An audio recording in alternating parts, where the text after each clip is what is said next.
印度機場發生咗一件好危險嘅事，一陣大風突然吹過，一個巨大嘅鐵梯喺停機坪上面快速滾動，3名地勤人員喺暴雨之中狂奔，佢哋想用雙手擋住呢個好重嘅鐵塊，佢哋最終失敗咗，鐵梯直接撞向停喺旁邊嘅飛機，鐵梯發出咗巨大嘅碰撞聲。印度航空嘅3架飛機被嚴重撞毀。印度而家正係大風大雨嘅季節，大風大雨係好常見嘅天氣，呢種天氣本應該有天氣預警，但係機場管理人員話空管根本冇發任何通知，呢件事絕對唔簡單。可能有人會問，點解空管唔發預警？點解地勤人員要揾命去擋把梯？難道地勤人員唔知把梯有驚疑險咩？呢件事入面肯定有問題。呢3架受損嘅飛機只能夠被逼停飛。修理人員話有2架飛機幾日之後可以修好，另一架飛機唔知要修幾耐。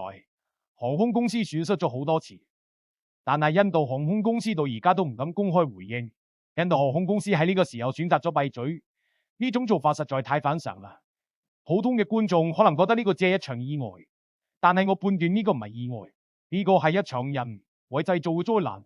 呢個機場嘅管理全部都係漏洞，嗰啲負責安全嘅人根本冇盡責，空管人員嚴重失職啊！機場設備亦都存在好大問題，大風點可能輕易吹走一把好重嘅登機梯？呢個情況唯一嘅解釋就係把梯根本冇固定好。我哋將呢啲細節連埋一齊睇，呢單事故嘅原因絕對唔係天氣咁簡單，呢個就係一場互相推卸責任嘅大戲。機場管理層唔想負責任，空管部門唔想負責任，航空公司亦都唔想承擔呢筆損失。底層嘅工人只可以用生命去填補呢啲管理上面嘅漏洞。大家仔細諗下，呢啲管理人員到底喺度掩蓋啲乜嘢？佢哋係咪為咗掩蓋平時唔負責任嘅行為？佢哋係咪為咗掩蓋買設備嘅錢去咗邊？佢哋其實都喺度保護自己嘅利益。我哋今日嚟揭穿佢哋。呢單睇落簡單嘅大風事故暴露咗好多問題。呢單事故暴露咗機場管理層極其自私。呢單事故亦都暴露咗安全檢查根本唔存在。我哋接下來會一步一步揭開背後嘅真相。新德里機場係一個非常大嘅機場，呢個機場每日賺好多錢。有人可能會問，機場每日賺咁多錢，點解機場買唔起一把結實嘅梯？呢個係因為有人唔想使錢，機場嘅管理公司想賺更多嘅錢。機場買好梯需少好多錢，機場買板梯可以慳錢，呢啲慳落嚟嘅錢去咗邊？呢啲錢可能入咗一啲老闆嘅口袋。我唔知呢啲老闆係邊個，我唔可以偏做事實。呢啲老闆可能認識一啲官員，官員保護呢啲老闆，呢個係一件好常見嘅事。印度一直想成為一個強大嘅國家，但係印度嘅機場卻發生咗好低級嘅錯誤。一陣風就吹走咗把梯，鐵梯撞破咗飛機，呢個係一件非常丟臉嘅事。空管部門點解冇發出大風預警？大家仔細諗下，機場發出預警意味着乜嘢？機場發出預警意味着機場要停止工作，飛機唔能夠起飛。機場停止工作就會損失好多錢。機場嘅管理人員唔想損失錢，所以管理人員假裝唔知天氣，唔好管理人員攞飛機嘅安全去賭博，管理人員攞員工嘅命去賭博。地勤人員係好可憐嘅，地勤人員只可以用手去倒好重嘅鐵梯，大老闆坐喺安全嘅辦公室入面，底層嘅工人喺風雨入面拼命。呢個就係最真實嘅社會情況。呢件事表面嘅問題係天氣唔好，呢件事背後嘅問題係人太貪錢。印度航空公司到而家都唔敢出聲，呢個係因為印度航空公司唔知應該鬧邊個，大家互相都有利益關係，大家喺度互相掩蓋問題。呢件事背後嘅水非常深，我唔知更深處到底有啲乜嘢嘢。呢個就係剝開洋蔥之後睇到嘅真相。呢3架被撞破嘅飛機唔係普通嘅機器。呢3架飛機係航空公司用嚟賺錢嘅工具，而家呢啲工具背咗，印度航空公司必須停飛呢啲飛機。航空公司停飛1日就要損失好多錢。可能有人會問，呢件事同普通嘅印度老百姓有乜嘢關係？呢件事同國際上嘅大商人有乜嘢關係？呢個關係其實非常大。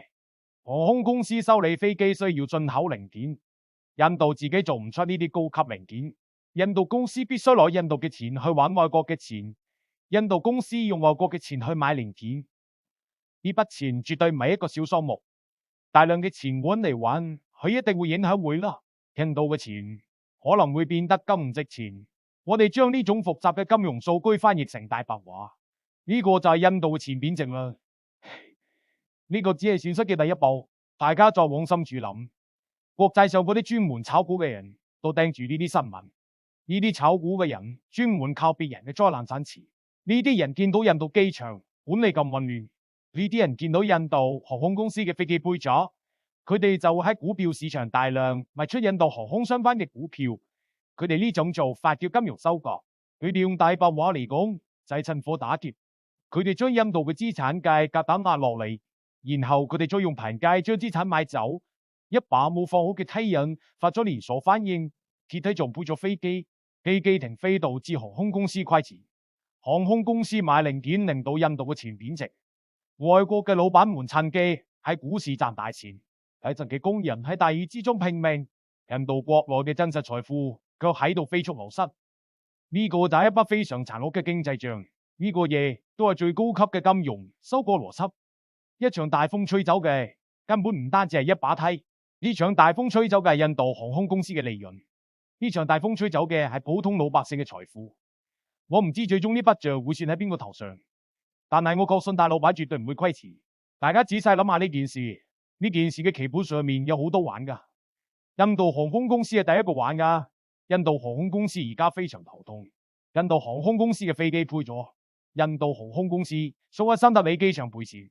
新德里機場係第二個玩噶，新德里機場絕對唔想俾錢。新德里機場覺得呢個只係一場配機器造成嘅意外。新德里機場覺得呢個唔係機場管理嘅問題，新德里機場將責任全部推俾個天。保險公司係第三個玩家，保險公司見到3架飛機賠咗，保險公司知修理飛機需要賠好多錢，保險公司絕對唔想出呢筆錢，保險公司會派好多調查員去機場查呢件事，保險公司想證明呢個係機場或者航空公司嘅錯誤，只要保險公司揾到錯誤，保險公司就可以唔賠錢。可能有人會問呢啲大玩家會點樣做喎？呢啲大公司都喺度暗中算計對方，呢啲大公司都喺度互相推卸責任，各重勢力都喺度進行極限博弈。專業嘅律師們亦都會介入呢件事，律師們會仔細檢查每一份文件，律師們會尋找各種可以唔賠錢嘅藉口。呢場分錢嘅遊戲冇咁快結束，每個公司都想保護自己嘅銀包。每一個大老闆關心嗰幾個喺大雨之中拼命嘅地勤工人。大公司互相鬧交，普通乘客係最終嘅受害者。航空公司想填補虧損，航空公司可能會提高機票嘅價格。航空公司將自己嘅損失轉嫁俾無辜嘅乘客。普通嘅乘客乜嘢都冇做錯，普通嘅乘客佢要為呢把冇固定好嘅梯俾錢。呢啲大公司喺棋盤上面玩金錢遊戲，普通人只係大公司手裏嘅棋子。我唔知呢啲大公司最後點樣分錢，但係我確定普通人得唔到任何好處。逐個玩家都喺度算計自己嘅利益，呢個就係真實嘅商業世界。呢件事最後會點樣結束？我預測呢個結局會非常平淡。印度政府會成立一個調查組，調查組會花好多時間去調查，調查組最後會寫一份好長嘅報告。新德里機場可能會交少少罰款，呢少少罰款對機場嚟講一點都唔多，呢少少罰款就好似買一杯水咁跑。嗰個冇發出預警嘅空管人員可能會冇咗份工，嗰個空管人員就係大家講嘅替死鬼。嗰幾個喺暴雨之中拼命嘅地勤工人肯定會被人忘記，地勤工人可能乜嘢錢都攞唔到，機場真正嘅管理問題根本唔會得到解決。下次刮大風嘅時候，機場可能仲係會出問題。呢個係一個非常冷酷嘅現實。可能有人會問，點解做錯事嘅人冇得到懲罰？呢個答案非常簡單，呢個就係非常殘酷嘅叢林法則。喺呢個真實嘅社會入面，大公司同大老闆擁有好大嘅權力，大公司遇到問題就可以推卸責任，大公司有最聰明嘅律師，大老闆遇到問題就可以揾人代替自己受罰，大老闆永遠唔會受到真正嘅傷害，底層嘅普通工人卻只可以面對最大嘅危險。地勤工人必須用身體去擋住沉重嘅鐵梯，地勤工人如果唔可以擋梯就會冇咗份工，大老闆卻坐喺安全嘅辦公室入面飲茶。呢件事發生之後，大公司只會互相算計手裏嘅錢，大公司根本唔在乎嗰啲普通工人嘅死活。其他事故唔係一個簡單嘅意外，呢件事係整個真實社會嘅一個縮影。呢件事清楚反映咗社會弱肉強食嘅道理。大公司食掉小公司，有錢人總係可以用各種方法保護自己嘅利益，窮人只可以喺呢個充滿危險嘅世界入面努力生存。窮人冇能力保護自己。我唔知印度機場下一次仲會發生乜嘢糟糕嘅事故，我亦都唔知下一次仲會吹走乜嘢危險嘅設備。但係我非常確定一件事，我確信下一次受傷嘅人肯定仲係底層嘅普通人。我哋必須睇清呢個殘酷嘅世界。我哋絕對唔可以俾表面嘅假象呃咗，幾無幻嘅現實仲喺度繼續，但係真相永遠經得起推敲。我感謝大家嘅點讚同訂閱，我哋下期繼續保持清醒，我哋用深度視角睇世界，我哋下次再見。